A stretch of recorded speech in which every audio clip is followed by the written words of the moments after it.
की 5th unit है, ये 12 नंबर की आपकी, ठीक है।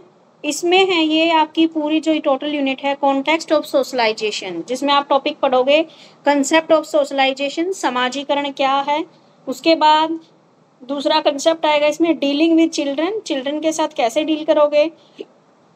फिर एक टॉपिक आएगा स्कूलिंग वाला, फिर एक टॉपिक आएगा relationship with peer, and last topic आएगा social economic and cultural difference in socialisation.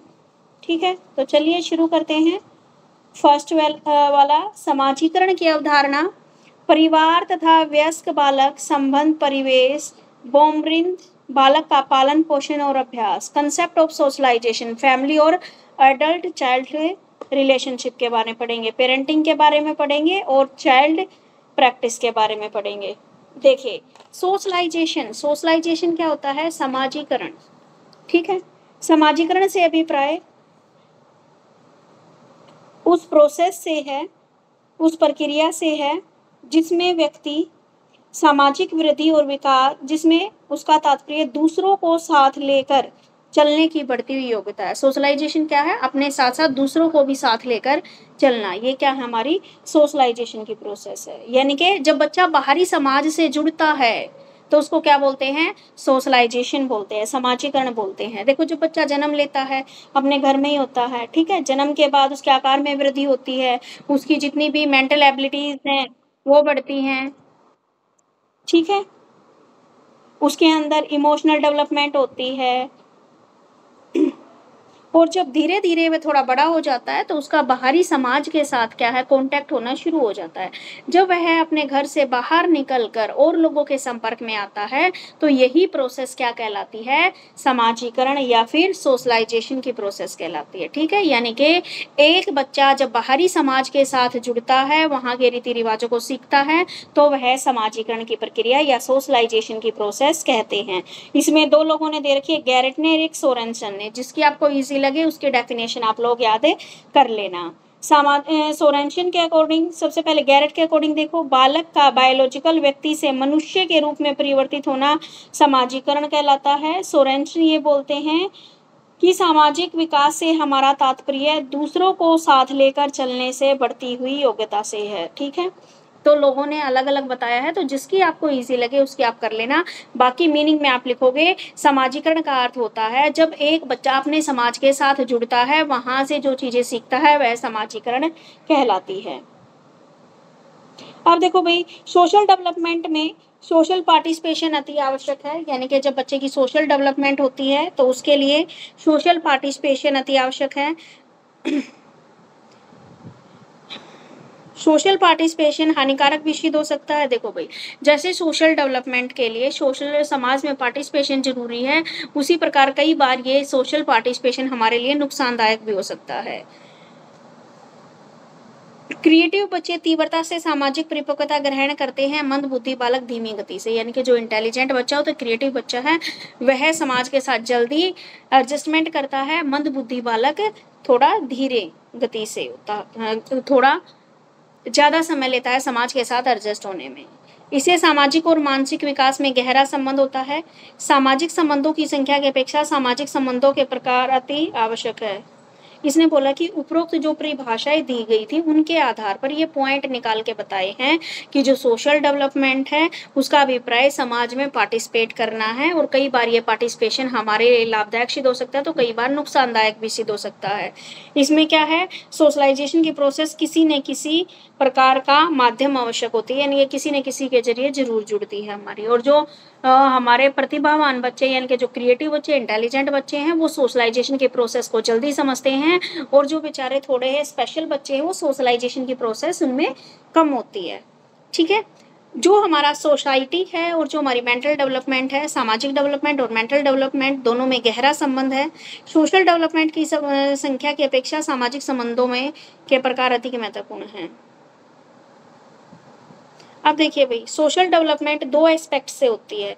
एक तो होती है समाजीकरण से, और दूसरी है सामाजिक परिधि का विस्तार, एक्सपेंशन ऑफ सोशल ओरिजिन, या तो सोशलाइजेशन के द्वारा या फिर एक्सपेंशन ऑफ सोशल ओरिजिन, यानी कि हम अपने दायरे को बढ़ा दें, या तो हम समाज में रहें या फिर हम अपना दायरा बढ़ा दें। दो तरीके से हमारे अंदर सोशलाइजेशन की प्रोसेस होती है, जिसमें बच्चा अपने समाज के लिए, सोशलाइजेशन क्या है, वह प्रोसेस है जिसमें बच्चा अपने समाज के रीति रिवाज को सीखता है, नियमों को सीखता है, परंपराओं को सीखता है, और उन्हीं के अनुसार वह अपना बिहेवियर करता है, तो वह सोशलाइजेशन कहलाता है।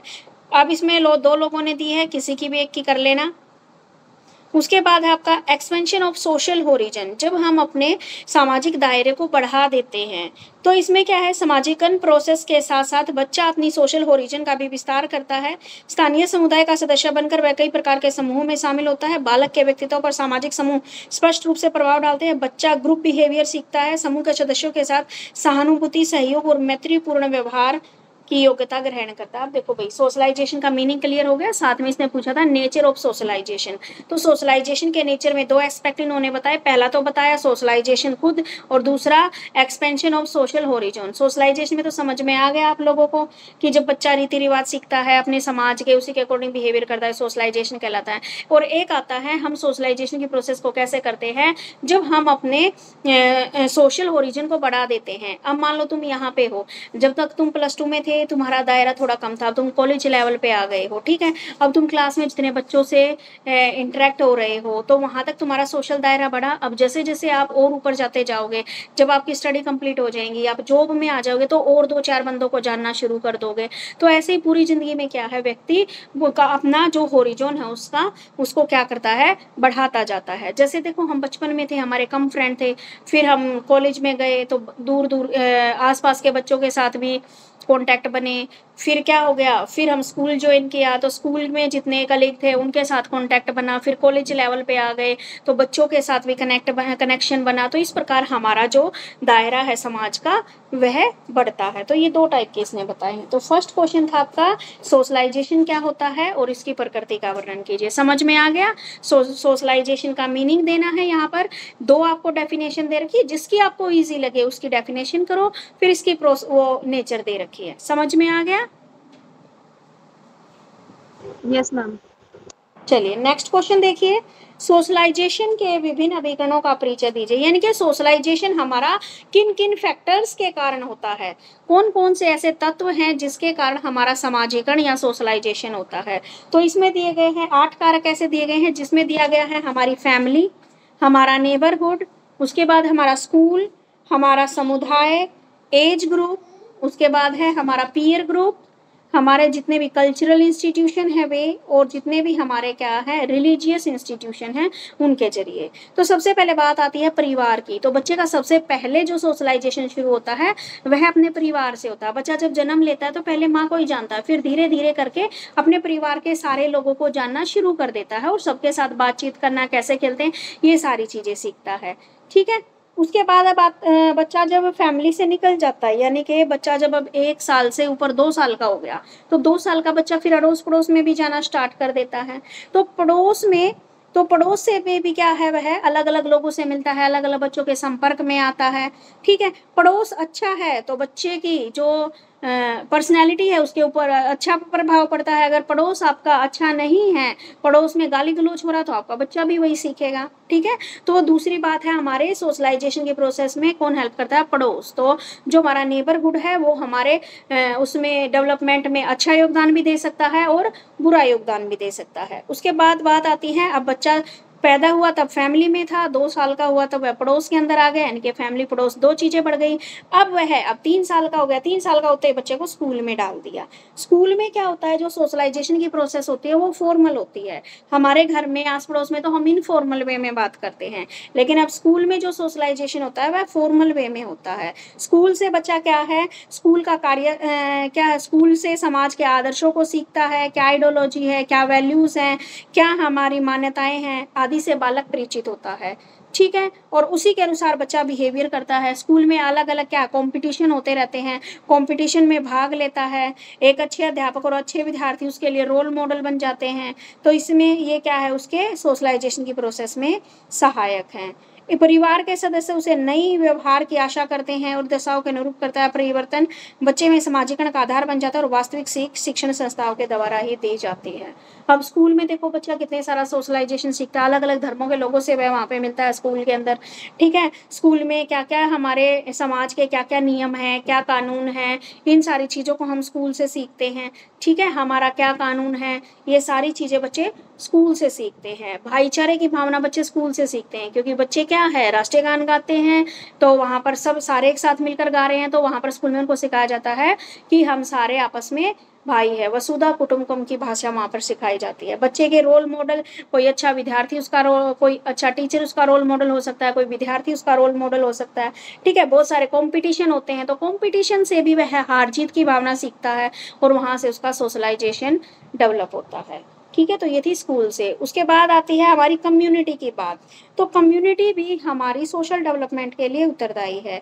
इसमें हमारे क्या कौन कौन सी कम्युनिटी, जैसे आप खेल के समूह है, कोई कोई समुदाय के संगठन है आदि के रूप में करते हैं। समुदाय में साहित्य, संगीत, कला, संस्कृति, प्रथाएं, परंपराएं आदि के संयोग से सामाजिकता का निर्माण होता है। ठीक है, तो कम्युनिटी भी हमें क्या है सोशलाइजेशन की प्रोसेस को बेटर बनाती है। इसमें आपके समूह में क्या क्या आ सकते हैं ये कम्युनिटी में, एक तो आपकी गेम कम्युनिटी आ गई, खेल के लिए आप कहीं बाहर जा रहे हो तो वहाँ पे आप बाहर रह रहे हो, एडजस्ट करना सीख रहे हो।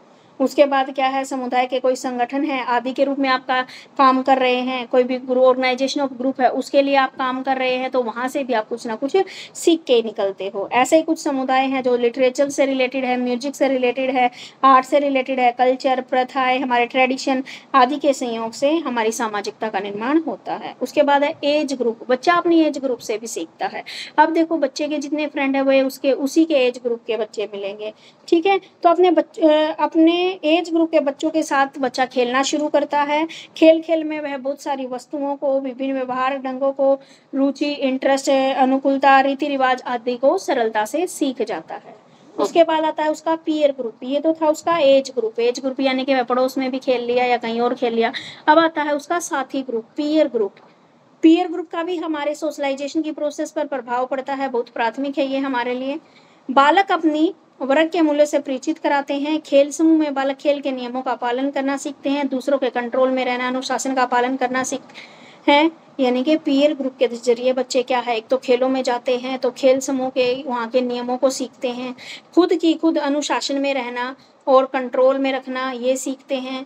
क्योंकि आजकल व्यक्ति गाइडलाइंस के लिए अपने हम उम्र के लोगों पर अधिक निर्भर रहता है, इसलिए व्यक्ति अपने निर्णयों के लिए चित्रों की सलाह को अधिक, चित्रों यानी कि साथियों की सलाह को अधिक मानता है। यानी कि आजकल के बच्चे क्या करते हैं, अपनी उम्र के लोगों पर भी अधिक निर्भर रहते हैं। ठीक है, अपने पीयर ग्रुप पे, यानी कि कोई भी काम करते हैं तो वह एक बार अपने पीयर ग्रुप से जरूर सलाह मशवरा करते हैं कि भाई मैं ये काम कर रहा हूँ, ये ठीक है या नहीं है। एटलीस्ट हम लोग भी यही काम करते हैं।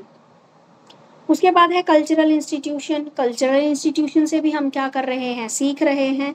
संस्कृति से तात्पर्य मनुष्य द्वारा प्रभावित प्राकृतिक शक्तियों को, जितनी भी मानवीय दशाएं हम, देखो भाई आप देखते हो कल्चरल इवेंट जो भी हमारे यहाँ पर एक ऐसी व्यवस्था जिसमें जीवन के मॉडल्स, व्यवहार के तरीके बहुत से भौतिक और अभौतिक परंपराएं, विचारों, सामाजिक मूल्यों, क्रियाओं को शामिल करना अनुकूल हुए बिना व्यक्तित्व का विकास किसी भी प्रकार संभव नहीं है।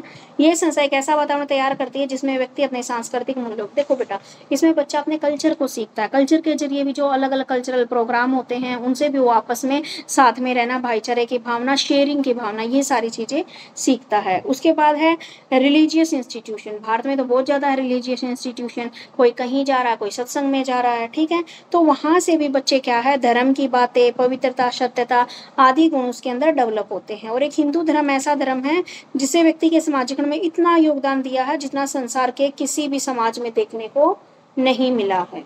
ठीक है, तो ये थे आपके समाजीकरण के, सोशलाइजेशन के अलग अलग उपकरण। ठीक है, अलग अलग फैक्टर जो थे कौन कौन से थे, फैमिली का भी रोल होता है, हमारे नेबरहुड का भी रोल होता है, उसके बाद हमारे स्कूल का, फिर हमारे एज ग्रुप के बच्चों का, उसके बाद एज ग्रुप के बाद है हमारे जितने भी पीयर ग्रुप है, जितने भी हमारे कल्चरल इंस्टीट्यूशंस है, जितने भी हमारे रिलीजियस इंस्टीट्यूशन है, इन सब से हमारा क्या है सोशलाइजेशन होता है। समझ में आ गया? Yes ma'am. ठीक है, उसके बाद है नेक्स्ट क्वेश्चन है आपका, फैमिली का अर्थ समझाइए। और वयस्क बालक संबंधों पर प्रकाश डालिए।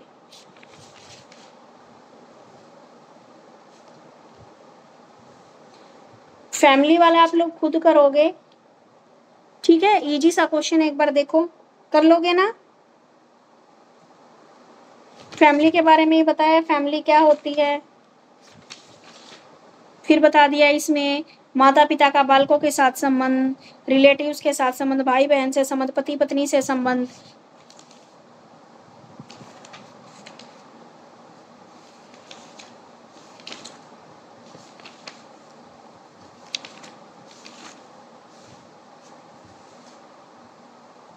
चलो नेक्स्ट वाला क्वेश्चन देखो, पेरेंटिंग स्टाइल वाला। जो फैमिली वाला है वो आप लोगों को खुद पढ़ के देखना है, कोई समझ में नहीं आए तो कल पूछ सकते हो, ठीक है। Okay ma'am. देखिए अगला है आपका पेरेंटिंग या परवरिश का अभिप्राय स्पष्ट कीजिए और बोमरिंद की परवरिश संबंधित शैलियों पर प्रकाश डालिए। यानी कि पेरेंटिंग क्या होती है और जो आपके बोमरिंद है उनके अकॉर्डिंग पेरेंटिंग के क्या क्या स्टाइल दिए गए हैं उनके बारे में आपको यहाँ पे बताना है। तो सबसे बात पहले देखेंगे पेरेंटिंग। पेरेंटिंग शब्द को एक बार पढ़ दे आरती। Okay ma'am. परवरिश शब्द को विभिन्न प्रकार से परिभाषित किया गया है। परवरिश शब्द की व्याख्या निम्न संदर्भों में की जा सकती है। परवरिश शब्द को इस प्रकार परिभाषित किया गया है, परवरिश करना बालक के शिशुकाल से लेकर पूर्णावस्था या वयस्कावस्था तथा शारीरिक, संवेगात्मक, सामाजिक और बौद्धिक विकास में सहायता देने की प्रक्रिया है। मानव के संदर्भ में ये परवरिश या देखभाल बालक के जैविकीय माता पिता द्वारा की जाती है, परंतु इसमें सरकार और समाज भूमिका निभाते हैं। अभिभावकों के अभाव में अनेक बालक अनाथालयों में नॉन अभिभावक रक्त संबंधों द्वारा परवरिश प्राप्त करते हैं। अतः परवरिश जैविकीय संबंधों की बजाय बालक को खड़ा करने या उसे बड़ा करने की एक प्रक्रिया है। परवरिश किसी बालक को जन्म से पूर्णावस्था या वयस्क अवस्था तक खड़ा करने और उसे शिक्षित करने की एक प्रक्रिया है। ये आमतौर पर परिवार में माता या पिता द्वारा की जाती है। जहाँ पर माता पिता ऐसी देखभाल करने के योग्य नहीं होते हैं या इच्छुक नहीं होते हैं, वहाँ पर ये देखभाल या परवरिश निकट के संबंधियों, दादा दादी, अपनाए गए माता पिता या अनाथालयों द्वारा की जाती है। मैम इसके आगे भी पढ़ दें? हाँ ये यहाँ तक पढ़ दे बस, अंतर से पहले पहले का ये पैराग्राफ। और ओके मैम। परवरिश का मुख्य उद्देश्य होता है अभिभावकों द्वारा बालक की शारीरिक आवश्यकताओं को पूरा करना, खतरों से उनकी सुरक्षा करना तथा उन्हें कौशल और सांस्कृतिक मूल्यों को प्रदान करते रहना जब तक वे वैधानिक तरीके से वयस्क अवस्था प्राप्त नहीं कर लेते, जो कि आमतौर पर किशोरावस्था के बाद होती है। अतः परवरिश को इस प्रकार से भी परिभाषित कर सकते हैं। प्राकृतिक रूप में माता पिता द्वारा बच्चों का ध्यान रख के पालन पोषण और सुरक्षा करते हुए माता पिता की भूमिका निभाना ही परवरिश कहलाता है। हाँ जी, देखो समझ में आया ना, आरती ने पढ़ा। पेरेंटिंग क्या होता है, जब माता पिता अपने बच्चों को पाल पोस कर बड़ा करते हैं, उन्हें खड़ा करते हैं, तो वो क्या कहलाती है, आपकी पेरेंटिंग कहलाती है। आमतौर पर तो ये क्या है, बच्चे के मम्मी पापा ही करते हैं, लेकिन कई बार ऐसा होता है जहाँ पर मम्मी पापा नहीं है तो वहाँ पर बच्चे के दादा दादी या फिर जिन बच्चों का कुछ भी नहीं है उन बच्चों के अनाथालयों में परवरिश की जाती है, ठीक है। पेरेंटिंग क्या है, बच्चे के जन्म से लेकर उसके प्रौढ़ अवस्था तक या वयस्क अवस्था तक उसे शिक्षित करने की एक प्रोसेस है, उसे पालन पोषण करने की, उसकी आवश्यकताओं को पूरा करने की, उसकी देखभाल करने की, ठीक है। इसका मुख्य उद्देश्य है बच्चे की शारीरिक आवश्यकताओं को पूरा करना, खतरों से उसको सिक्योर करना है, उसके अंदर स्किल्स और कल्चरल मूल्यों को प्रदान करना है। लीगल एडल्टहुड अवस्था प्राप्त नहीं कर लेते जो क्या है, और जब तक क्या है वे लीगली मैच्योर नहीं हो जाते तो बच्चे पेरेंट्स क्या करते हैं, उनकी परवरिश करते हैं, ठीक है। अगर सही शब्दों में देखा जाए तो पेरेंटिंग से अभिप्राय माता पिता द्वारा अपने बच्चों को का ध्यान रखना, पालन पोषण करना, उनको सुरक्षा प्रदान करना आदि को क्या बोला गया है, परवरिश बोला गया है। अंडरस्टैंड? Yes ma'am. पढ़ो आगे। परवरिश और पालन पोषण क्रियाओं में अंतर। परवरिश बालक के पालन पोषण से भिन्न होती है। पालन पोषण क्रियाओं में बालकों की प्रशिक्षण क्रिया या उनके पालन पोषण तथा माता पिता और बालक में अंत क्रिया पे बल दिया जाता है, जबकि परवरिश में माता पिता के उदाहरणीय व्यवहार की विशेषताओं और उत्तरदायित्वों पर बल दिया जाता है। अब देखो भाई, difference between parenting and child rearing practice. इसने यहाँ पर बोला है कि परवरिश बालक के पालन पोषण से थोड़ी भिन्न होती है। पालन पोषण में तो क्या है, बच्चे को क्या है, प्रशिक्षण क्रियाएं करवाई जाती हैं, ठीक है। और जब परवरिश की जाती है तो बच्चे के बिहेवियर की तरफ माता पिता का ध्यान होता है और उसकी रिस्पॉन्सिबिलिटी की तरफ ध्यान होता है। यानी कि पालन पोषण में तो बताया गया कि उसको प्रशिक्षण संबंधी यानी कि उसके आवश्यकताओं को पूरा करना, उसको स्कूल में भेजना, ये ट्रेनिंग संबंधी कार्य चाइल्ड केयर में आ गए। उसके बाद क्या है, चाइल्ड रेयरिंग में आ गए। और पेरेंटिंग का मतलब इन्होंने बताया है कि बच्चे को ये सारी चीज़ें करवाते हुए उनके बिहेवियर को डेवलप करना और उनकी रिस्पॉन्सिबिलिटी पर बल देना। ठीक है कि भाई ये तुम्हारे काम है। आप देखते हो ना, कोई बच्चा बहुत अच्छा होता तो बोलेंगे इसके मम्मी पापा ने कितनी अच्छी परवरिश की है इसकी। कोई बच्चा क्या है अच्छा नहीं होता तो भी पेरेंट्स को ही दोष मिलता है। ठीक है। उसके बाद आती है आपकी बोमरिंद की पेरेंटिंग स्टाइल। डायना ब्लूमबर्ग बोमरिंद एक नैदानिक एवं विकासात्मक मनोवैज्ञानिक है। इनका जन्म 23 अगस्त 1927 को अमेरिका के न्यूयॉर्क में हुआ। ये विशेष रूप से परवरिश शैलियों के लिए जानी जाती हैं। परवरिश शैली एक मनोवैज्ञानिक रचना है जो पालन पोषण के उन प्रमाणीकृत व्यू रचनाओं का प्रतिनिधित्व करती है जिनका प्रयोग माता पिता करते हैं। कई माता पिता स्वयं की अपनी शैलियों का कई कारकों से मिश्रण से निर्माण करते हैं। ये शैलियाँ काफी समय के बाद विकसित होती हैं। परवरिश शैली माता पिता और बच्चों के स्वभाव से प्रभावित होती है। अधिकतर ये किसी बच्चे के स्वयं के माता पिता और संस्कृति पर आधारित होती है। अधिकतर माता पिता अपने माता पिता से परवरिश की विधियां सीखते हैं। इसमें कुछ विधियों को वे आस्फरित कर देते हैं और कुछ को स्वीकृत कर लेते हैं। मैम आगे भी पढ़ दें? हाँ, बस ये शुरू होने से पहले ये पैरा और पढ़ दे। बोमरिंद ने अपने अनुसंधान में 4 तत्वों को मूल माना है जो सफल परवरिश को स्वरूप प्रदान कर सकते हैं। ये 4 तत्व है प्रतिक्रियात्मक बनाम अप्रतिक्रियात्मकता, रौब जमाने वाले या सताऊ या दक्षतापूर्ण बनाम कम मेहनत वाले या अधिक अपेक्षा ना रखने वाले। इन 4 तत्वों के आधार पर बोमरिंद ने निम्नलिखित 3 सामान्य परवरिश शैलियों की पहचान की है।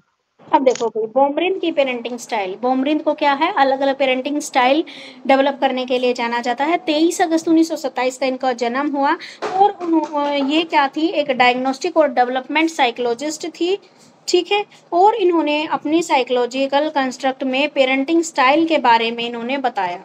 ठीक है। और इन्होंने ये भी बोला कि जो पेरेंटिंग स्टाइल है, कई लोग तो क्या है दी गई पेरेंटिंग स्टाइल को अपनाते हैं और कई लोग अपना ही खुद का पेरेंटिंग स्टाइल अपनाते हैं। जो पेरेंटिंग स्टाइल है वह माता पिता के स्वभाव से प्रभावित होती है। कुछ हम जो पेरेंटिंग स्टाइल है वो हमने अपने माता पिता से सीखा है। जो चीज़ें हमने अच्छी लगी वो चीज़ें हमने ग्रहण कर ली और जो चीज़ें हमें अच्छी नहीं लगी उन चीज़ों को हमने छोड़ दिया। यानी कि पेरेंटिंग स्टाइल में क्या है, जो हमने भी क्या हमने बड़ों से सीखी है। अब देखो, जब तक हम बच्चे थे, अब तुम लोग तुम्हारे बच्चे नहीं, जब बच्चे होंगे तो तुम्हारे पेरेंट्स यानी कि इन बच्चों के दादा दादी बताएंगे या उनके नाना नानी बताएंगे कि आपको ऐसे करना चाहिए वैसे करना चाहिए। तो उनमें से जो चीज़ें हमें अच्छी लगती है उन चीज़ों को हम एक्सेप्ट कर लेते हैं, जो चीज़ें अच्छी नहीं लगती उनको एक्सेप्ट नहीं करते। तो यहाँ पर जो बोमरिंद है उसने अपनी रिसर्च में 4 फैक्टर्स को क्या है बेस माना है, जिसमें क्या बताया उसने कि एक सक्सेसफुल पेरेंटिंग स्टाइल का रूप इसने दिया है। इसने माना है कि ये 4 तत्व हैं हमारे।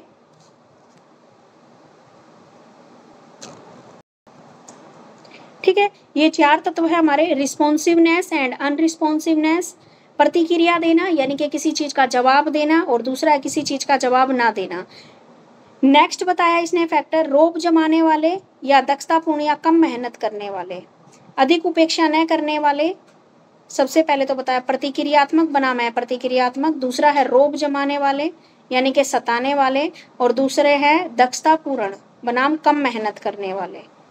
Demanding versus अनडिमांडिंग। 4 तत्व बताए हैं, रिस्पॉन्डिवनेस और अनरिस्पॉन्डिवनेस, दूसरा है डिमांडिंग एंड अनडिमांडिंग। 4 फैक्टर होते हैं हमारी पेरेंटिंग स्टाइल में। एक होते हैं रिस्पॉन्सिव पेरेंट्स, एक होते हैं अनरिस्पॉन्सिव पेरेंट्स, एक होते हैं डिमांडिंग और एक होते हैं अनडिमांडिंग। ठीक है। तो इन 4 तत्वों को उन्होंने बेस माना है और इसी के आधार पर उसने 3 सामान्य पेरेंटिंग स्टाइल की पहचान करवाई है। सबसे पहले तो इन्होंने बताई है आपकी साधिकारात्मक परवरिश शैली या फिर चाइल्ड सेंटर्ड अप्रोच जिसको बोला है। दूसरा है उनकी ऑटोक्रेटिक पेरेंटिंग स्टाइल। ठीक है। अथॉरिटेरियन पेरेंटिंग स्टाइल या स्ट्रिक्ट पेरेंटिंग। और थर्ड उन्होंने बोली है परमिसिव पेरेंटिंग स्टाइल, अनुज्ञात्मक परवरिश सिद्धांत, लो डिमांडिंगनेस या हाई रिस्पॉन्सिवनेस, 3 तरह की बताई हैं। एक तो पेरेंट्स होते हैं चाइल्ड सेंटर्ड, एक दूसरे पेरेंट्स होते हैं आपके स्ट्रिक्ट वाले पेरेंट्स, और तीसरे होते हैं इनका मिला जुला रूप, ठीक है, जिसको परमिसिव पेरेंटिंग स्टाइल बोलते हैं। तो सबसे पहले बात आती है आपकी ये वाली चाइल्ड सेंटर्ड अप्रोच, यानी कि चाइल्ड सेंटर वाले पेरेंटिंग, बैलेंसिंग पेरेंटिंग जिनको बोलते हैं। इसको असर्टिव डेमोक्रेटिक भी कहा जाता है, इसको चाइल्ड सेंटर अप्रोच भी कहा जाता है। इसके अंतर्गत मैच्योरिटी में बहुत अधिक उपेक्षाएं होती हैं इस शैली के अनुसार। अब देखो भाई, अथॉरिटेटिव पेरेंट्स अपने बच्चों की भावनाओं को समझ सकते हैं, यहाँ पर क्या है, जो अच्छे वाले पेरेंट्स हैं, ठीक है। बैलेंसिंग पेरेंट या चाइल्ड सेंटर, बच्चे को ही सब कुछ मान रहे हैं, उसी के अकॉर्डिंग सब कुछ कर रहे हैं। अब देखो भाई, शैली के अकॉर्डिंग जो पेरेंट होते हैं, अथॉरिटेटिव जो पेरेंट्स होते हैं, वे अपने बच्चे की जो भावनाएं हैं उनको समझते हैं, उन्हें सिखाते हैं, और अपनी भावनाओं को कैसे कंट्रोल करना है, कैसे रेगुलर करना है, ये बात सिखाते हैं, ठीक है। एक तो बच्चों, मान लो बच्चा गलती करता है तो एक तो बड़ा प्यार से समझाता है, एक पेरेंट्स तो बड़ा प्यार से समझाता है, एक पेरेंट समझाता है डांट से। देखो मैं अपने घर में ये एग्जांपल लेती हूँ, मेरी देवरानी, वो बड़े प्यार से समझाती है अपने बच्चों को, ठीक है। चाहे मेरा बच्चा भी गलती करे उसको भी बड़े प्यार से, और मैं सीधा थप्पड़ लगाती हूँ, ठीक है भाई। तो सबका अपना अलग पेरेंटिंग स्टाइल है, ठीक है। तो यहाँ पर जो अथॉरिटेटिव पेरेंट्स हैं वे अपने बच्चों के बारे में, उनकी भावनाओं को समझते हैं, उनको बड़े प्यार से समझाते हैं, ठीक है। और जो आपके हैं स्ट्रिक्ट पेरेंट, वो सीधा क्या करेंगे, समझाएंगे कुछ नहीं, सीधा थप्पड़ लगाएंगे आपको। अब देखो भाई, ऐसे माता पिता समस्या सुलझाने में उपयुक्त तरीका ढूंढने के लिए बच्चों की सहायता करते हैं। ऐसे पेरेंट्स जो चाइल्ड सेंटर पेरेंट्स हैं, वो क्या करते हैं, मान लो बच्चे के सामने कोई प्रॉब्लम आ जाती है तो उस प्रॉब्लम को सोल्व करने में उनकी हेल्प करते हैं। अथॉरिटेटिव पेरेंट्स बच्चों को स्वतंत्र बनाने के लिए प्रोत्साहित, इंडिपेंडेंट बनाने के लिए प्रोत्साहित करते हैं। इसके बावजूद वे उनके कार्यों पर कंट्रोल रखते हैं और कुछ सीमाएं भी तय करते हैं।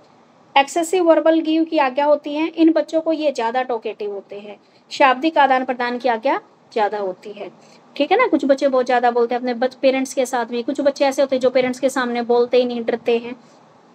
अब क्या है, ऐसे माता पिता बच्चे के प्रति अधिक उत्साहित और पोषण प्रदान करने वाले होते हैं, यानी कि उसके खाने पीने की तरफ भी बड़ा ध्यान रखते हैं ऐसे वाले पेरेंट्स। आगे, ऐसे वाले पेरेंट्स कंट्रोल नहीं, नियंत्रण करने वाले नहीं होते, वे बच्चों को खुला छोड़ देते, यानी कि बच्चों के ऊपर कंट्रोल करना नहीं चाहते, बोलते भाई आपकी लाइफ है, करो आप आराम से काम। माता पिता बच्चों को अपने निर्णय स्वयं लेने के लिए योग्य बनाते हैं, भाई आप अपने डिसीजन खुद ले।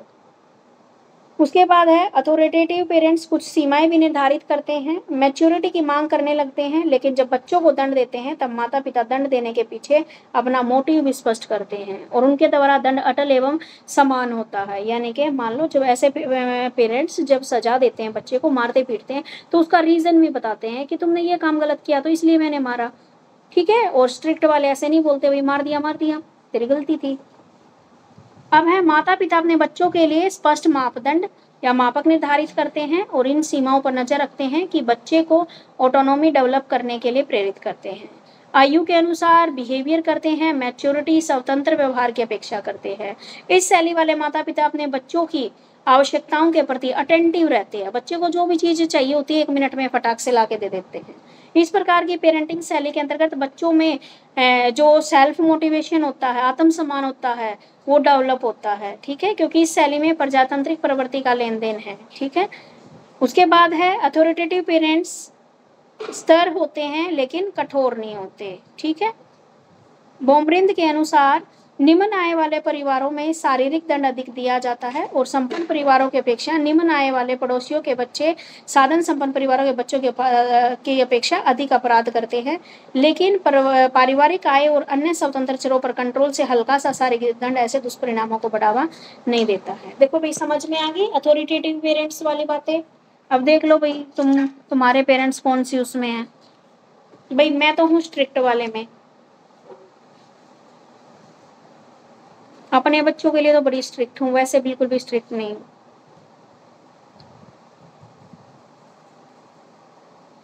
समझ में आ गई फर्स्ट वाली parenting style, child centre approach, या फिर से बताऊं।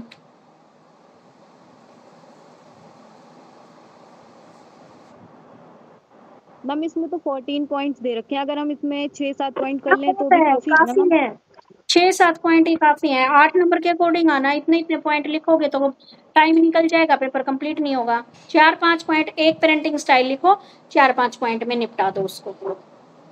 Okay ma'am. और उसमें भी तुम क्या है, इसकी बजाय ना करके खुद से सोच के लिख दो कि चाइल्ड सेंटर पेरेंटिंग में क्या होते हैं, बच्चे पेरेंट्स अपने बच्चों को ज़्यादा प्यार करते हैं, उनको डांटते नहीं हैं, ठीक है, या इनमें से 2-4 बातें लिख देना। उसके बाद आते हैं स्ट्रिक्ट पेरेंटिंग स्टाइल। यह वह शैली होती है जो दंडात्मक शैली होती है। माता पिता अपने बच्चों को निर्देशों का पालन करने और कार्य और प्रयास करने की सलाह देते हैं, ठीक है, यह दंडात्मक शैली होती है। इसमें पेरेंट्स अपने बच्चों को दंड ज़्यादा देते हैं। देखो भाई क्या क्या होता है। अथॉरिटेरियन पेरेंट्स अपने बच्चों से बहुत अधिक अपेक्षा करते हैं, लेकिन वे अपने नियमों और सीमाओं के पीछे तर्क को स्पष्ट नहीं करते। अपने बच्चों से तो बड़ा क्या है, अपेक्षा रखते हैं। ऐसे माता पिता अपने बच्चों की आवश्यकताओं के लिए रिस्पॉन्सिव होते हैं, बल्कि वे बच्चे के साथ आवश्यकता पर बहस करने की बजाय उसे थप्पड़ मार देते हैं। भाई मैं सीधा ऐसा ही काम करती हूँ। अपने बच्चों की आवश्यकताओं के लिए रिस्पॉन्सिव होते हैं। भाई बच्चे की जो चीज़ें हैं, आवश्यकता है, उसके लिए तो वो रिस्पॉन्सिबल हैं, लेकिन बच्चे के साथ अगर बच्चा बहस करता है तो वहीं पर थप्पड़ जड़ देते हैं। इस प्रकार के पेरेंटिंग स्टाइल में सोशल कॉम्पिटेंसी कम होती है, क्योंकि उसके माता पिता उसे स्वयं कुछ चुनने के बजाय खुद ही सब कुछ बताते रहते हैं। इसमें बच्चे की जो सोशल कॉम्पिटेंसी है वो कम हो जाती है, क्योंकि बच्चे को चुनने की कोई सलाह नहीं है, पेरेंट्स अपने आप ही सब कुछ उनको बताते रहते हैं। इसमें बच्चों के ऊपर अपेक्षाएं बलपूर्वक थोपी जाती हैं, बच्चा विद्रोह करके भाग भी सकता है। इस प्रकार की पेरेंटिंग शैली में हाई एक्सपेक्टेशन और लो रिस्पॉन्सिवनेस होती है, ठीक है, बस इतना ही था इसमें। समझ में आ गया? Yes ma'am. उसके बाद है तीसरी मिक्स वाली आ गई है, परमिसिव पेरेंटिंग स्टाइल। इसे क्या बोलते हैं हम, इस पेरेंटिंग स्टाइल में माता पिता बहुत सॉफ्ट होते हैं, लो डिमांडिंगनेस होते हैं। माता पिता की निम्न अपेक्षाएं, यानी कि अपने बच्चों से कोई अपेक्षा नहीं करते हुए, ठीक है, हाई रिस्पॉन्सिवनेस होते हैं, बल्कि खुद ही ज़्यादा हाई रिस्पॉन्सिवनेस होते हैं। ऐसे माता पिता बच्चों की आवश्यकताओं के प्रति ओवर रिस्पॉन्सिवनेस होते हैं। कभी कभी वे एक समान या कंसिस्ट नियम लागू करते हैं। बिगड़े हुए बच्चों के अक्सर परमिसिव पेरेंट्स होते हैं, यानी कि जो बिगड़े हुए बच्चे हैं उनके पेरेंट्स परमिसिव पेरेंटिंग स्टाइल के होते हैं, यानी कि इसमें बच्चों के पेरेंट्स बहुत सॉफ्ट होते हैं, यानी कि बच्चा कुछ भी गलती करे कुछ नहीं बोल रहे हैं उनको, ठीक है। लो डिमांडिंग, बच्चे से तो कोई अपेक्षा नहीं कर रहे कि हमारा बच्चा, चलो भाई कई पेरेंट्स होते हैं ना 90% लेके आने पर भी गुस्सा करते हैं, और कई पेरेंट्स क्या है 50% आने पर भी खुशी मना रहे हैं। तो लो डिमांडिंगनेस, इसमें उन्हें अपने बच्चों से कोई अपेक्षा नहीं होती, खुद ज़्यादा रिस्पॉन्सिबल होते हैं, ओवर रिस्पॉन्सिव होते हैं, ठीक है। तो इतना ज़्यादा प्यार देने से उनके बच्चे बिगड़ जाते हैं। परमिसिव पेरेंटिंग को अनुकूल या पक्षपात पूर्ण पेरेंटिंग भी कहते हैं। इस शैली की निम्नलिखित विशेषताएं हैं। यह नॉन डायरेक्टिव और नर्म प्रकार की परवरिश शैली है। इसमें बच्चे में बहुत कम व्यवहारात्मक अपेक्षा है, बिहेवियरल एक्सपेक्टेशन कम होती हैं इसमें। परमिसिव और इंटेलिजेंट पेरेंटिंग वह शैली है जिसमें माता पिता अपने बच्चों के साथ अत्यधिक इन्वॉल्व रहते हैं, लेकिन वे उनसे बहुत कम कंट्रोल रखते हैं। सबसे पहले तो देखो भाई, इसमें जो पेरेंट्स होते हैं वो बहुत सॉफ्ट नेचर के होते हैं। दूसरी बात, ये बच्चे से बिहेवियरल एक्सपेक्टेशन नहीं करते कि हमारा बच्चा ऐसा बिहेवियर करेगा, ठीक है भाई नॉर्मल जो तू करता है वैसा बिहेवियर करता रहे, पढ़ रहा तो पढ़, ना तो बेटा मस्ती कर ले। उसके बाद है परमिसिव पेरेंटिंग स्टाइल में पेरेंट्स बच्चों के साथ अत्यधिक इन्वॉल्व रहते हैं, लेकिन उस पर कंट्रोल कम करते हैं। इन्वॉल्व तो हैं, बच्चों के साथ खेल रहे हैं, सब कुछ कर रहे हैं, लेकिन कंट्रोल नहीं कर रहे, यानी कि गुस्सा तो कहीं पे भी नहीं दिखा रहे। बच्चों की आवश्यकताओं और इच्छाओं को रिस्पॉन्स होते हैं, और उन्हें न्यूट्रेटिंग करने वाले होते हैं, यानी कि उनका खूब खाओ पिलाओ, यानी कि समय पर सब कुछ करने वाले होते हैं। ऐसे माता पिता ऐसा नहीं चाहते कि उनके बच्चे स्वयं रेगुलेट करें या उपयुक्त ढंग से व्यवहार करें, इसके परिणाम स्वरूप बच्चे बिगड़ जाते हैं, ठीक है। वे क्या है, बच्चों को रेगुलेट नहीं करते हैं, उनके ऊपर कंट्रोल नहीं करते हैं, मारते नहीं है, तो बच्चे के अंदर डर तो है ही नहीं, तो वह बिगड़ना शुरू हो जाता है। परमिसिव पेरेंटिंग के बच्चे अधिक इम्पल्सिव होते हैं, आवेगशील होते हैं, और किशोरों की भांति स्वयं के मिसकंडक्ट में संलिप्त कर लेते हैं और ड्रग्स का भी प्रयोग करने लग जाते हैं। इस प्रकार के पेरेंटिंग वाले बच्चे अपने बिहेवियर को कंट्रोल करना कभी नहीं सीख सकते और अपने रास्ते पर ही चलना चाहते हैं। ऐसे पालक संवेगात्मक रूप से सुरक्षित और स्वतंत्र होते हैं। वे कुछ सीखना चाहते हैं और अपनी हार व कमियों को स्वीकार करते हैं। ऐसे बालक शीघ्रता से मैच्योर हो जाते हैं और किसी अन्य की सहायता के बिना जीवन यापन करने के योग्य हो जाते हैं। ठीक है भाई, इसमें क्या है, पेरेंट्स बहुत सॉफ्ट होते हैं, बच्चे की बिहेवियर एक्सपेक्टेशन से उनको कोई मतलब नहीं है, बस उनको ज़्यादा से ज़्यादा प्यार दे रहे हैं अपने बच्चों को। उनको क्या है, समय से सारी चीज़ें रिस्पॉन्स मिल रही हैं, उनको क्या है, खान पान भी उनका अच्छा है उनके, लेकिन उसके बिहेवियर को वो रेगुलेट नहीं कर पाते, जिसके कारण बच्चे बिगड़ जाते हैं। बच्चे ऐसे बच्चे आवेगशील ज़्यादा होते हैं और दुर्व्यवहार से संलग्न हो जाते हैं। ठीक है, ड्रग्स का भी प्रयोग कर ले शुरू कर, क्योंकि पेरेंट्स ने खुली छूट दे रखी है। अपने बिहेवियर को कंट्रोल करना नहीं सीख पाते वो लोग।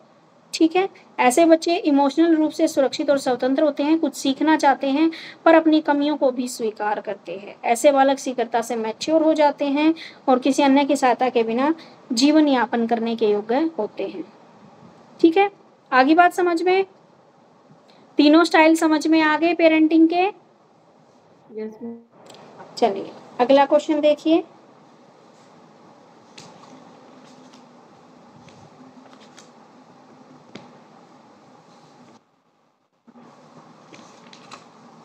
नेक्स्ट है आपका बालकों के साथ व्यवहार या माता पिता से पृथकीकरण, क्रैच और अनाथ आश्रम में बालक।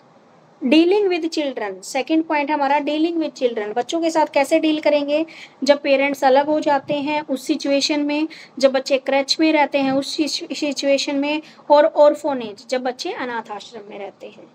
तो सबसे पहली बात आती है, बालक के माता पिता से पृथकीकरण का अभिप्राय स्पष्ट कीजिए और बताइए कि पृथकीकरण का बालक के व्यवहार पर क्या प्रभाव पड़ता है। पृथकीकरण का मतलब होता है सेपरेशन, जब बच्चा माता पिता से अलग होता है तो सबसे पहले तो मैं यही बताना है कि बच्चे के माता पिता से सेपरेशन के अभिप्राय को स्पष्ट कीजिए, और दूसरा बालक के बिहेवियर पर इस सेपरेशन का क्या अभिप्राय क्या इफेक्ट पड़ता है। देखो भाई, सेपरेशन पढ़ दे बेटा एक बार। Okay ma'am. माता पिता से पृथक्करण का अर्थ, बहुत से स्नेहमयी माता पिता अपने बालकों को स्कूल छोड़ते समय बहुत चिंतित हो जाते हैं। उन्हें अपने बालक को स्कूल भेजना बहुत कष्टदायक लगता है। उन्हें ये पता नहीं होता कि वहां पर उनके बालक के साथ क्या घटित हो जाए, क्योंकि वे सारा दिन स्कूल में बालक पे नजर नहीं रख सकते। वे उनके स्कूल जीवन के 5-30% जीवन को ही देख सकते हैं। लगा लगाव और पृथक्करण, अटैचमेंट एंड सेपरेशन, ये दोनों तत्व व्यवहारों और निर्णयों का हर चरण पर स्वरूप प्रदान करते हैं। इन दोनों तत्वों के प्रभावों से बालक का कोई भी पक्ष अछूता नहीं रह जाता, जैसे मूल्यांकन, स्थानपन, पुनः मिलन, अनुकूलन, बाल कल्याण कार्य का कोई भी पक्ष इत्यादि। देखो बेटा, माता पिता से सेपरेशन का अर्थ, माता पिता से सेपरेशन का मतलब क्या होगा, जब बच्चा माता पिता से अलग होता है। तो वे किस सिचुएशन में बताया गया है यहाँ पर कि जब छोटा बच्चा है उसको स्कूल भेज देते हैं, तो ये भी क्या होता है, एक सेपरेशन होता है। और आगे भी इसकी बहुत सारी फॉर्म पढ़ोगे तुम सेपरेशन की अलग अलग। ये तो सिर्फ स्कूल का था, ये तो बस 2-4 घंटे के लिए बच्चा सेपरेट हुआ है। या फिर आप कोई जॉब करते हो तो उस टाइम पे बच्चा क्या है, अपने दादा दादी के पास रहता है, तो एक सेपरेशन वो होता है। तो यहाँ पर आप जब बच्चे को स्कूल में छोड़ते हो तो आपको भी बड़ा कष्ट होता है कि पता नहीं मेरे बच्चे के साथ क्या हो रहा है, क्योंकि आपके साथ वो अटैचमेंट हो रखा है बच्चे का। तो अटैचमेंट और सेपरेशन, ये दोनों तत्व ही बिहेवियर के हर स्टेप को क्या करते हैं, स्वरूप प्रदान करते हैं। और इन्हीं तत्वों से बालक का कोई भी एस्पेक्ट अछूता नहीं रहता, चाहे वो असेसमेंट हो, प्लेसमेंट हो, रेनिफिकेशंस हो, अडोप्शन हो, बाल कल्याणकारी है, कोई भी पक्ष नहीं। ठीक है, तो यहाँ पर सेपरेशन का अलग है कि जब बच्चा अपने माता पिता से अलग होता है तो वह क्या कहलाता है, सेपरेशन कहलाता है। उसका बच्चे के ऊपर इफेक्ट पड़ता है, उसकी असेसमेंट में, उसकी प्लेसमेंट में, उसकी अडेप्टेशंस के ऊपर। ठीक है, आगे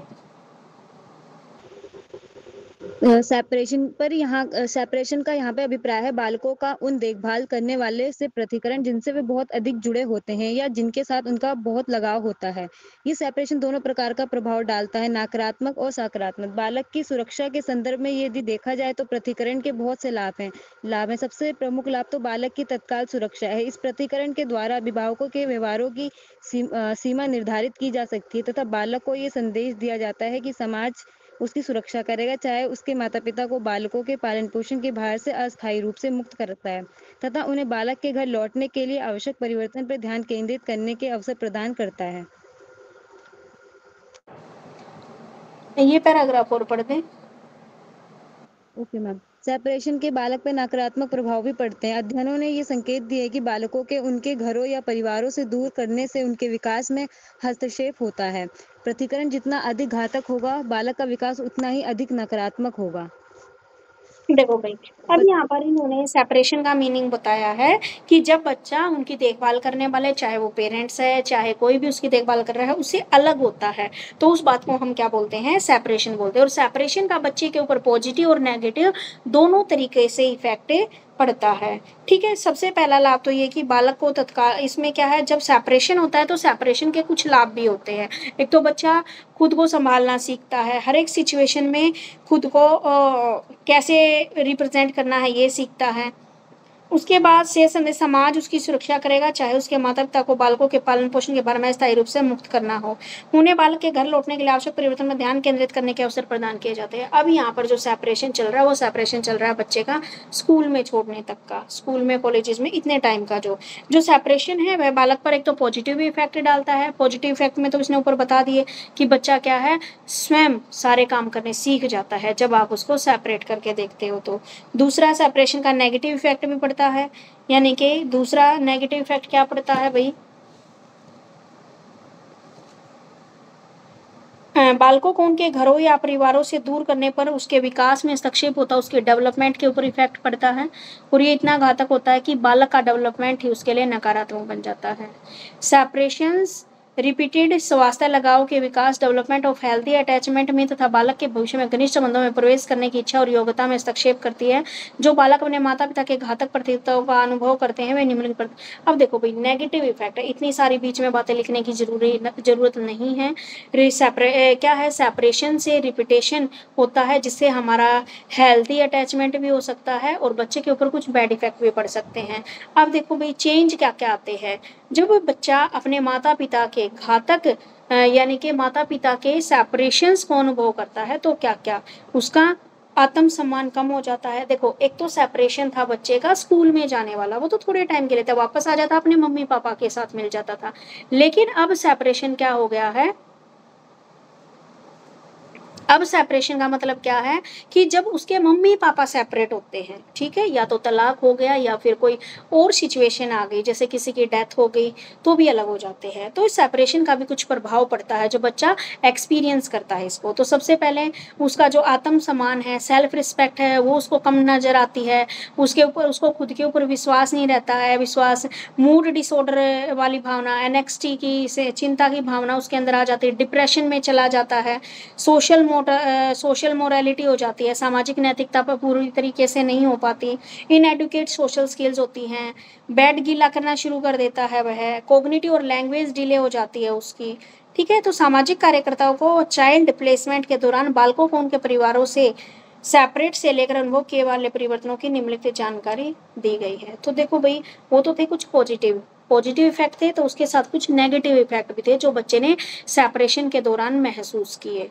ठीक है, तो सबसे पहले क्या बताया, बच्चे के अंदर आत्मविश्वास की कमी हो जाती है। मान लो दोनों के मम्मी पापा का तलाक हो गया, तो बच्चे की क्या सिचुएशन आती है, उसका क्या है, सामान्य विश्वास और दूसरे सामान्य विश्वास, अब वो विश्वास नहीं कर सकता किसी के ऊपर, आत्मसम्मान उसका खत्म हो जाता है, मूड डिसऑर्डर हो जाते हैं उसके अंदर, डिप्रेशन में भी जा सकता है, चिंता का भी शामिल हो सकता है, उसकी जो मैच्योरिटी है, सोशल समाज को लेकर जो मैच्योरिटी है वो अच्छे से नहीं हो पाती है, सोशल स्किल्स भी डेवलप नहीं हो पाती हैं, बिस्तर गीला करना शुरू कर देता है। ठीक है, कॉग्निटिव एंड लैंग्वेज डिले हो जाती है बच्चे की। ठीक है, तो इस प्रकार उसने क्या है, कुछ निरंतर और भी दिए गए हैं। पृथकीकरण के परिणाम स्वरूप बच्चा, यानी कि सेपरेशन के दौरान बच्चा क्या क्या बिहेवियर करता है, यहाँ तक समझ में आया भाई, सेपरेशन क्या होता है, क्या इसके पॉजिटिव इफेक्ट होते हैं और क्या नेगेटिव इफेक्ट होते हैं। यस मैम, आ गया। अब देखो, अब वह सेपरेशन के परिणाम स्वरूप क्या क्या व्यवहार दर्शाता है बच्चा, या तो क्या है, ग्रिफ, शोक या दुख का प्रदर्शन करेगा। दूसरा, डिफरेंट रिएक्शन टू सेपरेशन और डाइवोर्स, अलग अलग तरह का क्या करेगा, रिएक्शन देगा डाइवोर्स के टाइम पे। उसके बाद है expression of younger and older children, छोटे और बड़े बच्चों में भी थोड़ा डिफरेंस मिलता है। माता पिता या अन्य पारिवारिक सदस्यों द्वारा प्रतिक्रिया, पेरेंट्स और अदर फैमिली मेंबर के प्रति क्या क्या रिएक्शन है। सबसे पहले तो बात आती है शोक या दुख का प्रदर्शन। सेपरेशन से बालक को दुख होता है और यह 5 चरणों में दिखाई देता है। या तो बच्चा सदमा मान जाता है, या बच्चे के अंदर गुस्सा डेवलप होता है, सौदेबाजी, शॉक, एंगर, डिप्रेशन में चला जाता है, रिसोल्यूशन, ठीक है, दृढ़ता उसके अंदर आ जाती है। देखो भाई, इसने बोला है दुख, दुख को कैसे जाहिर कर सकता है बच्चा, या तो सदमे में आ जाएगा या बहुत ज्यादा गुस्सा आने लग जाएगा जब उसके मम्मी पापा के बीच में कुछ मिसअंडरस्टैंडिंग चल रही है या वो अलग हो गए हैं तो गुस्सा भी आ गया उनको। इसी व्यवहार में बच्चा गुस्से से अवसाद की ओर बढ़ता है और वापस क्रोध की ओर आ जाता है। सामाजिक कार्यकर्ता आमतौर पर यह गलती करते हैं कि वे बालक की शिकायतें, व्यवहार जिन्हें शोक की स्थिति में प्रदर्शित करता है, उनकी वे गलत व्याख्या करते हैं। यानी कि जो पेरेंट्स है या सामाजिक कार्यकर्ता है, यानी कि या जो बच्चे से अटैच जो व्यक्ति है, वो उसके उस गुस्से को, उस सदमे को सही ढंग से प्रदर्शित नहीं करते और गलत व्याख्या करते हैं, यानी कि ठीक है। उसके बाद है आपका, पहली बात बताई थी दुख, दुख को वह कई तरीके से प्रकट कर सकता है। यहाँ पर गुस्से के तौर पर भी, आपका क्या है, शोक के तौर पर भी, एंगर, उसके बाद डिप्रेशन में चला जाता है, रिसोल्यूशन, ठीक है। अब जैसे जैसे बच्चे का गुस्सा बढ़ता है तो वह अवसाद यानी कि बुरी बुरी संगत की तरफ जाना शुरू कर देता है। तो यहाँ पर जो शिकायत करता है या उसके बाकी जो उसके पेरेंट्स के अलावा कोई भी गार्जियन वगैरह हैं, तो वो क्या करते हैं, वे उनकी गलत व्याख्या करते हैं कि ये बच्चा तो बिगड़ गया है, ये काम अच्छे नहीं करेगा। उसके बाद है डिफरेंट रिएक्शन टू सेपरेशन और डाइवोर्स। किशोरों की भांति बालक तलाक के भिन्न भिन्न तरीकों के रिस्पॉन्स करके अभिव्यक्त करते हैं, वे रिएक्ट करते हैं। उनकी आयु, उनके टेम्परामेंट, माता पिता के बीच सहयोग और दबंधों के स्तर पर निर्भर करता है। यानी कि जब डाइवोर्स होता है तो उस टाइम पे भी बच्चा अलग अलग रिएक्शन देता है। तो उस टाइम पे देखा जाता है कि डाइवोर्स के बाद भी पेरेंट्स का बिल्कुल पेरेंटिंग स्टाइल सही है या नहीं, उसके बीच में सहयोग दे रहे हैं या अभी भी जो उनका लड़ाई झगड़ा है वह जारी है। उसके बाद है यंगर और ओल्डर चिल्ड्रन। 5 वर्ष तक की आयु के बालकों के लिए परिवार के टूटने का समाधान मुश्किल होता है और बड़े बालक भी कंफ्यूज और अनिश्चितता महसूस करते हैं, यद्यपि वे छोटे बालकों की अपेक्षा पर समझने में अधिक योग्य हो जाते हैं। अब देखो, अगर बिल्कुल छोटा बच्चा है और उसके पेरेंट्स डाइवोर्स ले लेते हैं या किसी में दोनों में से किसी एक पेरेंट्स की डेथ हो जाती है, तो वहाँ पर बच्चे के लिए सेपरेशन को समझना बहुत मुश्किल होता है। जब बच्चा थोड़ा सा बड़ा हो जाता है, जब सेपरेशन, तो बच्चा समझने लग जाता है, ठीक है। अगर देखो, हाल ही में एक एग्जांपल, मेरी एक फ्रेंड है स्कूल में, तो उसके देवर एक्सपायर हो गए, उसका बेटा है 5 साल का। अब उसको नहीं पता, बच्चा 4 साल का हुआ, 5वें साल में लगा, उसको नहीं पता कि मरना क्या होता है। तो उसके लिए अब जो सेपरेशन है उसको समझना इतना आसान नहीं है। बजाय कि मान लो एक 13-14 साल का बच्चा और उसका पेरेंट्स एक्सपायर होता, तो वो बच्चा समझेगा चीज़ों को। और इतना छोटा तो छोटे और बड़े बच्चे में भी फर्क है समझने का। उसके बाद है माता पिता व अन्य पारिवारिक सदस्यों द्वारा प्रतिक्रिया। सेपरेशन के बारे में पेरेंट्स या परिवार के अन्य सदस्य कैसे रिस्पॉन्स करते हैं, यह बालकों की अभिव्यक्ति को प्रभावित करते हैं। माता पिता में निरंतर झगड़ों से बालक सेपरेशन से अधिक आहत होता है। माता पिता में अगर डेली झगड़े हो रहे हैं तो उससे बच्चे को ज़्यादा कष्ट होता है। यदि बालक को माता पिता के साथ पॉजिटिव रिलेशंस को बनाए रखने के लिए प्रोत्साहित किया जाता है, वे चेंज से अधिक अच्छी तरह अनुकूलन कर सकते हैं। यह समय बालकों के लिए बहुत ही तनावपूर्ण होता है। जब माता पिता या घर के अन्य किसी सदस्य के बीच में लड़ाई झगड़ा होता है तो ये बच्चों के लिए बहुत ही स्ट्रेस वाला टाइम होता है। समझ में आया आरती? Yes ma'am. उसके बाद है आपका सेपरेशंस में बालक व माता पिता के लिए कौन कौन सी क्रियाएं अत्यधिक सहायक होती है। देखो भाई, सेपरेशन में बालकों और माता पिता के लिए जो सहायक करने वाली क्रियाएं हैं वो कौन कौन सी है। एक तो है स्कूल के बारे में, convey positive message about school, school के बारे में पॉजिटिव मैसेज देना, कुछ समय पूर्व पहुंचे, उपयुक्त व्यवहार, सूचित करना, समस्या उत्पन्न होना। ठीक है, ये लास्ट क्वेश्चन है आज का। पढ़ो बेटा आरती एक बार। Okay ma'am. मैम पॉइंट पढ़ दें? हाँ हाँ, पॉइंट ही पढ़ने हैं। फर्स्ट है स्कूल के बारे में सकारात्मक संदेशों का संप्रेषण। स्कूल के बारे में माता पिता को बालक से जुड़ी अनेक चिंताएं हो सकती हैं। हम भी स्वयं की अपने माता पिता के प्रतिकरण के बारे में सोच सकते हैं। कई बार हमारी स्मृति बहुत सकारात्मक नहीं होती। ये आवश्यक होता है कि आप स्कूल सेटिंग के बारे आश्वस्त हों। यदि आप किसी बात को लेकर चिंतित हैं तो आप स्कूल अधिकारियों से संपर्क करें। आप जब भी बालक के पास हो स्कूल के बारे में सकारात्मक रूप से ही बोलें। अब देखो भाई, इसने बोला है स्कूल के बारे में पॉजिटिव संदेश कम्युनिकेट करना। ठीक है, देख ली। ठीक है, अब मान लो यहाँ पर सेपरेशन जब हमने पढ़ा तो सेपरेशन में स्कूल वाली भी एक बात आई थी कि जब छोटा बच्चा है उसको वो बड़ा रोता है जब स्कूल में जाता है तो। ठीक है, तो ये तो था एक तरह का सेपरेशन जब बच्चा स्कूल में जाता। दूसरा सेपरेशन था जब माता पिता का डाइवोर्स हो जाता है, और तीसरा सेपरेशन था जब दोनों में से किसी एक की डेथ हो जाती है, तो ये भी सेपरेशन होता है। तो इन्होंने बोला है अब सेपरेशन में बालकों और माता पिता में कौन कौन सी क्रियाएं सहायक होती है। सबसे पहले बात आती है positive message about school, school के बारे में पॉजिटिव मैसेज कन्वे करना। अब क्या है, जब माता पिता अपने बच्चे को स्कूल में छोड़ते हैं तो उन्हें बहुत सारी चिंताएं होती है। एटलीस्ट जब स्टार्टिंग में बच्चा स्कूल में जाता है तो पेरेंट्स से ज़्यादा घबराते कि पता नहीं खाया होगा उसने, खाना नहीं खाया होगा, रोता होगा या रोती होगी, खेल रहा होगा या नहीं खेल रही होगी। ठीक है, ऐसे बच्चे सोचते हैं। तो हमें यहाँ पर ऐसे ना सोच के डायरेक्ट क्या है, स्कूल के जितने भी अधिकारी हैं उनसे संपर्क करें। जब भी आप बालक के पास हो तो स्कूल के बारे में उसको पॉजिटिव चीज़ें बताएं। मान लो बच्चा रो रहा है मैं कल नहीं जाऊँगा स्कूल, तो हमें बच्चे को क्या करना है, स्कूल के बारे में अच्छी अच्छी और पॉजिटिव चीज़ें बतानी है यहाँ पर, ताकि बच्चे को जो सेपरेशन के बारे में जो सोच रहा है कि मैं तो मम्मी पापा से दूर हो जाता हूँ स्कूल जा, वो उसको कम करना है हमें। कुछ समय पूर्व पहुँचे, आप बच्चे को छोड़ने के लिए लेने के लिए कुछ समय पहले पहुंचे ताकि कक्षा में उसे ले जाने से पहले कुछ सेटल्ड हो जाए। स्कूल में भागदौड़ वाला प्रवेश बच्चे के लिए प्लीजेंट नहीं होता है।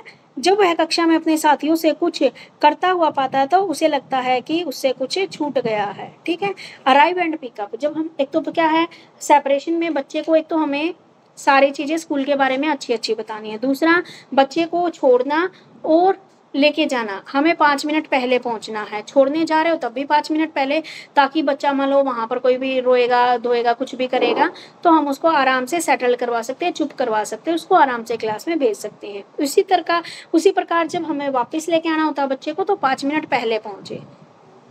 उसके बाद है मॉडल एप्रोप्रिएट बिहेवियर, उपयुक्त व्यवहार करना। बॉडी लैंग्वेज भी आपके बालक के बारे में बहुत कुछ कम्युनिकेट कर देती है। छोड़ते समय आप टीचर्स व अन्य माता पिता को हेलो कहें, उनसे मैत्रीपूर्ण और संस्कृत वार्तालाप भी करें।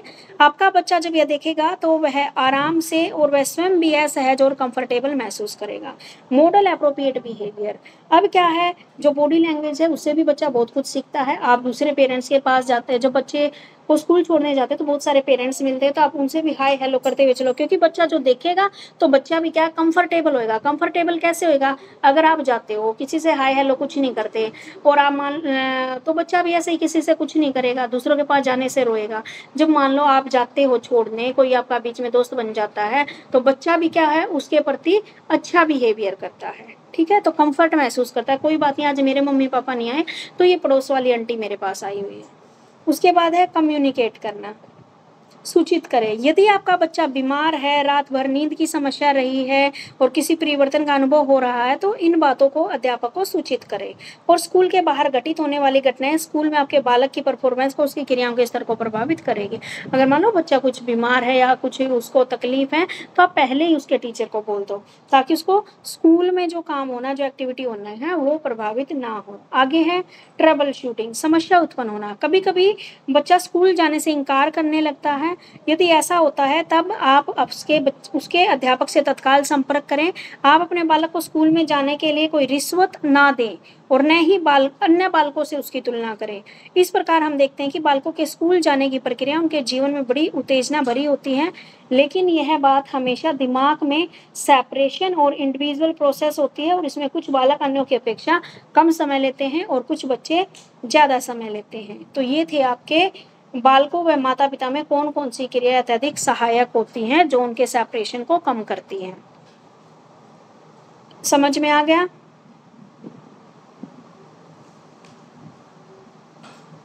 Yes ma'am. सारा वही है, छोटे बच्चे को स्कूल में छोड़ के आते हैं, क्या क्या करना है क्या क्या नहीं करना, ताकि उनको सेपरेशन का बहुत ज़्यादा फीलिंग ना हो, बच्चे को भी फीलिंग ना हो और पेरेंट्स को भी फील ना हो। तो बाकी के जो क्वेश्चन है आपके क्रैच वाला पॉइंट है ये कल शुरू करवाऊंगी। घर से आपको एक तो उस वाला करके लाना है, फैमिली क्या होती है, फैमिली वाला टॉपिक। क्रैच वाला अनाथ आश्रम वाला कल हो जाएगा।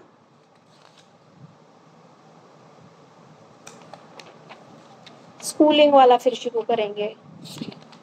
अब आ जाओ आप शॉर्ट क्वेश्चन आंसर पे। शॉर्ट क्वेश्चन आंसर में पहला है सोशलाइजेशन की प्रकृति क्या है। सोशलाइजेशन जहाँ पढ़ा था वही यहाँ पे लिखना है। उसके बाद परिवार का बालकों के ऊपर क्या प्रभाव पड़ता है, परिवार आप पढ़ के आओगे तब पता लग जाए। पेरेंटिंग स्टाइल से क्या अभिप्राय है ये भी आपको पता लग गया। पालन पोषण से क्या अभिप्राय ये भी कर लोगे। बालक के संदर्भ में सेपरेशंस का क्या अर्थ है ये भी कर लोगे। 5 क्वेश्चन आप खुद कर सकते हैं। उसके बाद क्रैच वाला कल पढ़ाऊंगी तब कर लेना। तो लॉन्ग क्वेश्चन जितने हुए हैं वो सारे और 5 शॉर्ट क्वेश्चन ये आपको पढ़ के आने हैं। ठीक है, आज जो पढ़ाया समझ में आ गया? Yes ma'am. चलिए ठीक है, फिर मिलते हैं कल। Okay ma'am. ओके, बाय बेटे। Bye ma'am. बाय।